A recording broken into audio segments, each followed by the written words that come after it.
बिश्वनाथ जिला सिंनि आसाम अरुणाचल सीमायारि ओनसोलनि गहपुर हालामनिफ्राय आरएन फिल्म प्रडाक्शननि बेनाराव ओंखारनो गोनां थैसाम 2 सावथुननि ट्रेलारखौ दिनै चिरां जिल्लानि सापागुरिनि इउनिभार्सेल हलाव बेखेवो। 60 लाख रांनि बांसिन खरसा खालामनानै दिहुननाय थैसाम 2 सावथुननि ट्रेलार बेखेवनाय हाबाफारियाव आरएन फिल्म प्रडाक्शननि बिगोमा सावथुन लिरगिरि दिथागिरि रबि नार्जारिया बाहागो लादोंमोन आरो बिथांजों लोगोसे बड' सिने आर्टिस्ट एस'सिएशननि गाहाय नेहाथारि गुरु पबित्र बर' सावथुन मुलुगनि फावगिरि रिंकुमनि बसुमतारी, गेमस्रि दैमारी, अन्थाव हाज'वारी, सिम्पुल ब्रह्म, मनालिसा हाज'वारी, लीना बर', दुलाराय बर' फरायसा आफादनि हारिमु नेहाथारि आरो गोबां गोजाम गोदान फावगिरिफोराबो बाहागो लादोंमोन। गुबुन फारसेथिं थैसाम 2 सावथुननि ट्रेलार बेखेवनाय हाबाफारियाव बाहागो लानानै आरएन फिल्म प्रडाक्शननि बिगोमा रबि नार्जारी, फावखुंग्रि गेमस्रि दैमारी, बड' सिने आर्टिस्ट एस'सिएशननि गाहाय नेहाथारि गुरु पबित्र बर' आरो एबसुनि हारिमु नेहाथारिया खौरां बिजोङाव ओरैबायदि फोरमायो। दिनैनि बे आंनि थैसाम 2 जितु अफिसियेलि रिलिज खालामनायाव नुजाफैनो हानाय आं मिडिया नोंथांमोन दिनै नुजाफैनो हानाय आंनिफ्राय गोसो गोरबोनिफ्राय साबायखर बावहरनाय थाबाय। दा दिनै आं थैसाम पार्ट 2 जितु मुभिनि ट्रेलारखौ अफिसियेलि लन्च खालामबाय।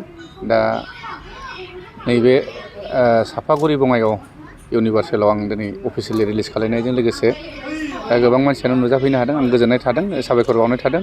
लोगोसे दा आं सानो आंनि थैसाम पार्ट 2 मुभिया जितु आङो फैगौ आगष्टनि 30 थारिखआव जोङो 9थासो हलाव रिलिज खालामनाय जागोन, सिनेमा हलाव। बिदिनो जों क'क्राझार, बङाइगाव इउनिभार्सेल आरो रङिया, टंला, मंगलदै, गुवाहाटियाव जोङो पिभिआर सिटि सेन्टाराव होगोन, मेट्रिक्स मलाव होगोन आरो ओमफ्राय बिश्वनाथ सारिआलि इटानगराव होगोन। दा जों 9था हलाव जों होनाय जागोन। बिनि उनावहाय जोङो मार्केटावहाय अफलाइनाव जोङो सेप्तेम्बरनिफ्राय हगारनाय जागोन आरोखि। बर' फिल्मनि मार्केटआ थोजासे नङा, अब्लाबो बे रबि नार्जारिया गोबाव समनिफ्राय सावथुन मुलुगजों लोब्बा लानानै दं। दा बैबायदि रां रुफानि बेलायावहाय थोजासे कालेक्सन जाया होनना मिन्थिसेयावबो आरोबाव मोनसे गिदिर बाजेटनि नैबे थैसाम 2खौ लानानै खालामदों। बेहाय नोंहा मा आसा खालामो?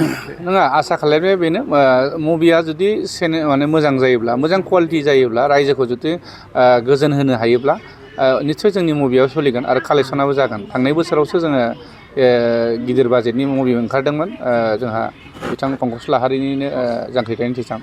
बिथाङाबो बहुत रायजोनिफ्राय अनसायनाय मोनदों। थिग बेबायदिनो आं थैसाम जितु पार्ट 1खौ 2012आवहाय जितु आं थैसाम पार्ट 1 दिहुनदोंमोन, बेयावबो आं रायजोफोरनि बहुत अनसायनाय बिदों। दाबो आङो हिउज बाजेटनि बानायनायनि ओंथियानो जाहैबाय जुदि मुभिया जुदि मोजां जायोब्ला, मोजां कुवालिटिनि जायोबा, जोंनि रायजो राजाफोरखौ नायनानै जोङो गोजोन होनो हायोब्ला निस्सय रायजो राजाफ्राबो नायगोन आरो जोंनियाव कालेक्सना जायो। उन्दै स्टेन्डार्ड लेभेलनि जानांगौ, जेनेबा नायजाथाव जानांगौ, बयजोंबो अनसाथाव जानांगौ। जोङो मोजां टेकनिकआव, गोदान आपग्रेड टेकनिकआव खालायोब्ला, जितु सिनेमा बायदि जायोब्ला रायजोफ्रा अनसायगोन आरोखि। बे हिसाबै कालेक्सन जानायखौ आं आसा खालायो आरोखि। बेसेबांसो बाजेट लानानै खालामनाय जादों बे थैसाम? बाजेटआथ' ओरैनो जोङो दासिम 60L+ थांबाय आरोखि। दा जोङो प्रमसनाव दंबाय थायो।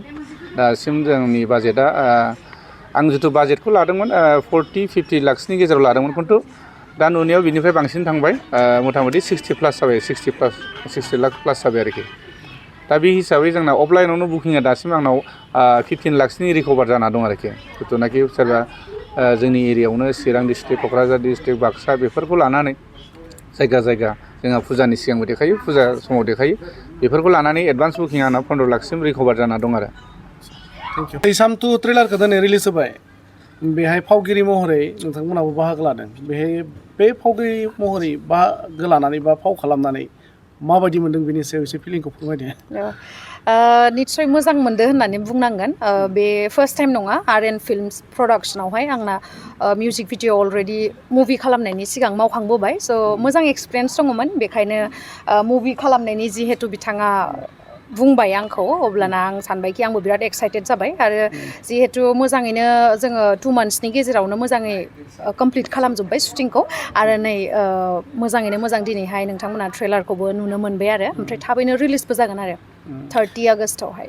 दा बे फिल्मखौ नायनो थाखाय रायजो राजाखौ मा खावलायनो सानगोन? खावलायनायाथ' सिगां जेरैबायदि खावलायबोदों, थिग बेफोरबायदिनो दिनै जिहेतु आरएन फिल्मस प्रडाक्शननिफ्राय जा थैसाम 2 मुभि ओंखारदों बेखौ नोंथांमोना बयबो साखाथियाव थानाय सिनेमा हलावबो नोंथांमोना नुनो मोनगोन गिबियावनो आरो बिनि उनावहाय जेब्लानोखि दुर्गा फुजा लोक्षि फुजा बा जेसेबांखिनि अकेजन दंबावो फेस्टिभेल दङ स' बेफोरावहाय प्रग्राम लानाय जायो नालाय जोंना बर'निया मुभि दिन्थिनायनि स' बेयावहाय नोंथांमोना बयबो लैहोर लैहोर फैनानै नायफैबानो जाबाय जोंखौ सापर्ट होबानो जाबाय आरो स्पेसियेलि बिथाङा गोबावनि उनाव जिहेथु जोंनि फिल्म इन्डास्ट्रियावहाय कामबेक जादों स' बिथांखौ मोजां रेसपन्स होबानो जाबाय सिगां जेरैबायदि बिथांनि मुभिखौ बयबो लैहोर लैहोर थांनानै नायो स' एबारबो बिदिनो नोंथांमोना जोंखौ अनसायगोन होननानै आसा खालामबाय आरो बे सावथुनाव मा रलाव दङ फोरमायगोन नामा एसे बाराथ' आङो बुंजोबनो हानाय नङा नोंथांमोना नङाबा एक्साइटेड जानाय नङा ना बिदा बिनानावनि एसे स्ट'रि आरो स' बेवहायनो नोंथांमोना नुनो मोनगोन दे बारा खोन्थाजोबला रबि नार्जारिनि थैसाम 2 ट्रेलार रिलिज होनाय जाबाय दा बे बेलायावहाय मा फोरमायगोन रबि नार्जारि बिथांनि डाइरेक्सन आरो प्रडाक्सननिफ्राय मोनसे सावथुन रिलिज जानो थांगासिनो दं बे जाबाय थैसाम 2 ओमफ्राय दिनै ट्रेलारा रिलिज जाबाय जों नायबाय दिनै माने बेखेवनाय मोनसे हाबाफारि दंमोन बङाइगावनि इउनिभार्सिटि स्टुडिय'आव दा खोब गोजोननाय मोन्दों जों रबि नार्जारिया गेजेरावनो गोबां बोसोर ब्रेक लादोंमोन जिहेतु बिथाङा मोजां नलेज दंखायो आयदा खायदा दंखायो सासे गोजाम जोंनि बर'नि महरगिरि आरो डाइरेक्टर प्रडिउसार बे बिथाङा मथा मथि 8-10 बोसोरसो उनाव बे सावथुनखौ दिहुननाय जादों आरो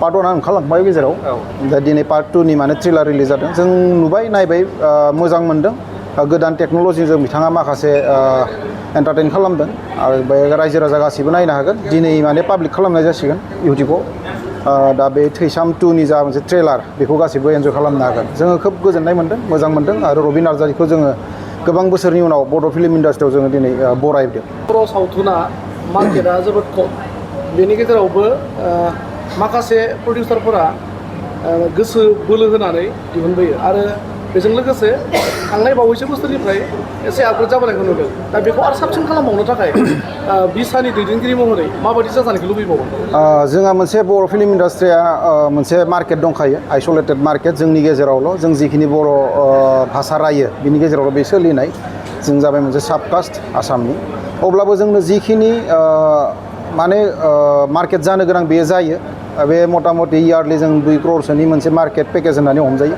बेनि गेजेरावनो जायखिटा फिल्म दिहुनजायो आरो जिखिनि माने डिस्ट्रिबिउटर माने जाय पेन्डेल खानानै देखायो बिसोरनि गेजेराव जिखिनिया माने डिस्ट्रिबिउसन जायो बेयो खोब थिगैनो दं होननानै सानो नाथाय लास्ट लकडाउननि सिगांफोराव जोंहा माखासे फिल्म ओंखारदोंमोन बेनि थाखायनो माखासे प्रडिउसारा लसबो जादों नाथाय लकडाउननि उनाव जिखिनि फिल्मा ओंखारदों बे खोब क्वान्टिटिया खमायदों नाथाय क्वालिटिया बांबोदों आरो जों बेखौ नुनो मोन्दों दा दिनैनि समाव नोंथाङा जुदि प्राय हिट जानाय फिल्मफोरखौ जुदि नायोब्ला प्राय माने भुल जानाय खम नुगोन आरो मोजां डेभेलप जानाय नुगोन एक्टिं लाइनानो जा बा टेकनिशियानसानो जा बा जोंनि मार्केट लेभेलावनो जा जों मोनसे खुन्थियायाव जों लाबोनो हानाय बायदि मोनबाय दं आरो जों बेखौ बोलो होगासिनो दं बिसानि नोजोराव देग्लाय बोसोराव मोनबेसेसो सावथुन ओंखारगोन देग्लाय बोसोराव दासिम ओरैनो ओंखारनायजों ओंखारिजों लोगो नांनानै 8थासो सावथुननि मोनसे रेजिस्ट्रेसननि जा फाइल जादों आरो 2-3सो ओंखारबावनो हायो मस्ट प्रबेबलि 10थासो फिल्म देग्लाय ओंखारनो हायो आरो लास्ट इयारबो बिदिनो जादों 12थासोल' फिल्म ओंखारनाय जादों नाथाय 10 गांसे गांनै मोजां फिल्म ओंखारदों खोब मोजां कालेक्सनबो खालामदों देग्लायबो बिदिनो जागोन होननानै जों आसा थिदों गहपुर हालामनिफ्राय रबि नार्जारिनि बेनाराव थैसाम 2 सावथुननि दिनै ट्रेलार रिलिज होबाय बेहाय बे रिलिज होनाय हाबाफारियाव बाहागो लाफैदों मा फोरमायगोन आरो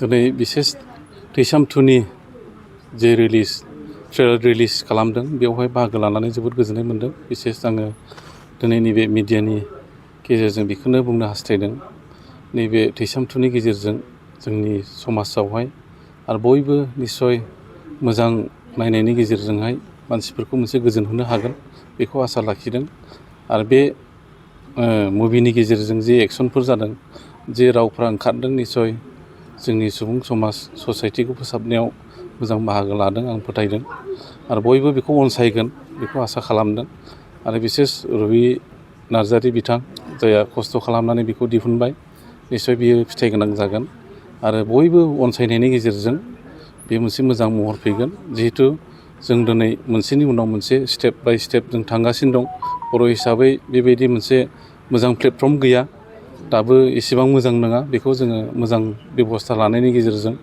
जोंनि फैबाय थानाय जोंनि जेनेरेसनफ्रा मोजां मोनसे आबहावा फैगोन बेखौ आसा लाखिदों। हामबायसै। Thank you.